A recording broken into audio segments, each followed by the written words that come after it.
ఎట్టకేలకు బీజేపీ అధ్యక్షుడిగా రామచంద్రరావు పేరును ఖరారు చేసినట్లుగా వార్తలు వస్తున్నాయి. ఈ మేరకు ఆయనకు భారతీయ జనతా పార్టీ కేంద్ర కమిటీ ఫోన్ చేసి తెలిపినట్లుగా రాష్ట్ర కమిటీ అధ్యక్ష ఎన్నికల్లో నామినేషన్ వేయాల్సిందిగా సూచించినట్లుగా తెలుస్తోంది. కాకపోతే ఆయన్ను ఈ విషయంపై సంప్రదించగా నాకు ఇంతవరకు ఎలాంటి సమాచారం లేదని, ఒకవేళ అదే నిజమైతే నేను మంచి బాధ్యతలుగా నిర్వహిస్తూ రాష్ట్ర కమిటీని ముందుకు తీసుకోవడంలో నా వంతు పాత్ర పోషిస్తానని, రాబోయే 2029లో పార్టీని అధికారంలోకి తేవడానికి తన వంతు ప్రయత్నాన్ని తీవ్రంగా కృషి చేస్తానని చెప్పి ఆయన ఈ సందర్భంగా మీడియాతో మాట్లాడారు. ఆయన నేపథ్యాన్ని కనుక మనం చూసినట్లయితే ఆయన స్వయంగా ఆర్ఎస్ఎస్ కార్యకర్త, అదేవిధంగా మితవాదిగా పేరుంది. ఎలాంటి గ్రూపు రాజకీయాలు కానీ ఆయనకు ఇంతవరకు చేస్తున్నట్లుగా మనకు ఎక్కడ కూడా కనబడలేదు. ఎలాంటి గ్రూపు రాజకీయాలకు లేకుండా సింగిల్గా ఉన్నటువంటి మచ్చలైన నాయకుడిగా ఆయన భారతీయ జనతా పార్టీ తెలంగాణ శాఖలో ఆయనకు పేరుంది. అంతేకాకుండా భారతీయ జనతా పార్టీ యువమోర్చా కార్యవర్గాన్ని మొట్టమొదటిసారి ఏర్పాటు చేసినప్పుడు ఆయనను కేంద్ర కమిటీ కార్యదర్శిగా యువమోర్చాకు మొట్టమొదటి కార్యదర్శిగా కూడా ఆయన పనిచేసిన అనుభవం, నియామకమైన సంఘటనలు ఆయనకు ఉన్నాయి. అంతేవిధంగా 1977-80లో రైల్వే డిగ్రీ కళాశాల విద్యార్థి సంఘం అధ్యక్షుడిగా పనిచేశారు. 82-85 కాలంలో ఉస్మానియా విశ్వవిద్యాలయం విద్యార్థి సంఘం కార్యదర్శిగా పనిచేశారు. అదేవిధంగా ఆంధ్రప్రదేశ్ రాష్ట్ర బీజేపీ యూనిట్ లీగల్ సెల్ కన్వీనర్గా కూడా ఆయన పనిచేశారు. నేషనల్ లీగల్ సెల్కు జాయింట్ కన్వీనర్.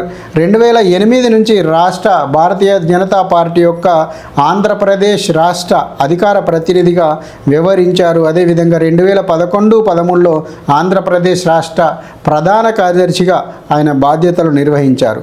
2014లో ఆయన బార్ కౌన్సిల్ ఆఫ్ ఇండియాకు సభ్యునిగా ఎన్నికయ్యారు. 2015లో ఎమ్మెల్సీగా ఆయన పట్టభద్రుల దానికి నియోజకవర్గాలకు తెలంగాణ, రంగారెడ్డి, మహబూబ్నగర్ జిల్లా, హైదరాబాద్ జిల్లాల పట్టభద్రుల ఎమ్మెల్సీకి ఆయన ఎన్నికై ఎమ్మెల్సీగా కూడా బాధ్యతలు నిర్వహించారు.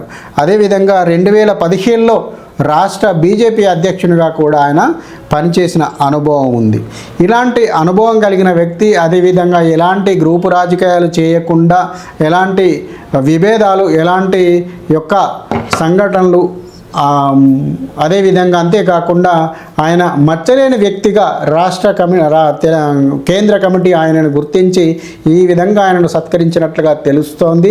ఏది ఏమైనప్పటికీ తెలంగాణ రాష్ట్ర బీజేపీ యొక్క అధ్యక్ష ఎవరు నియమిస్తున్నారనే ఊహాగానాలకు తెరపడినట్లయింది.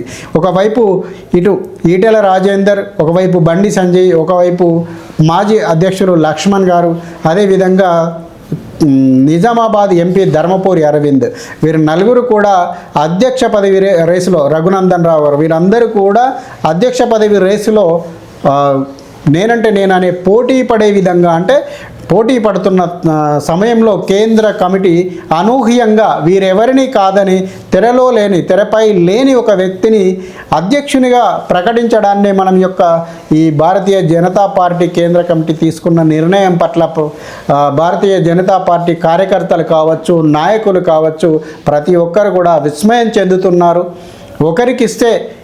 ఇందులో ఒకరికిస్తే ఇంకొకరికి అసూయ అనే భావన లేకుండా ఇప్పుడు అందరికీ ఆమోదయోగ్యమైన ఒక వ్యక్తికి పదవి ఇవ్వడం అనేది కూడా కొన్ని వర్గాల్లో, మెజారిటీ వర్గాల్లో హర్షాతిరేకాలు కూడా